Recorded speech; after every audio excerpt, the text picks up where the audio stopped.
नमस्कार, तुमचं सगळ्यांचं स्वागत आहे माझ्या आणखीन एका मिनी ब्लॉगमध्ये.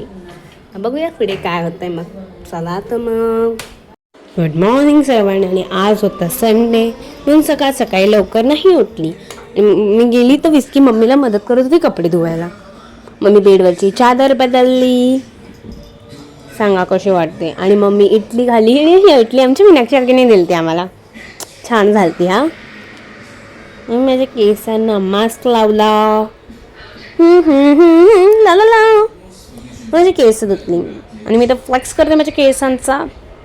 पण ते लायकीचेच नाहीत माझे केस, थोडीशीच केस राहील तर असं फ्लेक्स करणं सोडायचं नाही बाई, सोडायचं नाही. मुलींचा टॅलेंट असतो तो. माझ्या मम्मीनी तिचा टॅलेंट दाखवला, भाकरी बनवून दाखवली तिने. वाह वाह वाह, मास्टर शेफ होता मम्मी जैसी. फिर मैंने बाजरी की भाकरी आणि भाजी खाल्ली. सॉरी, मराठी झाली, हिंदी आली मध्ये. मग मी जांभूळ खाल्लं आणि माझी जीभ बघा कशी ब्ल्यू ब्ल्यू झाली. आणि तुम्ही विचार करतो कोणीतरी माझे फोटो कचावे कचक कचक कचक कचक क्लॅक क्लॅक क्लॅक. आणि आमची विस्की दाखवतो मला, विस्की आमची बघा बघा, विस्की ही बघा. चावू नको गं. मग आम्ही गेलो बाजारात गेलो डीमार्टला. रेनकोट घ्यायचा होता म्हणून. तर रेनकोट तर काय आवडलं नाही, मग परतच आलो आम्ही. मग आता आपण भेटूया पुढच्या मिनी ब्लॉगमध्ये. की बाय, आय लव्ह यू.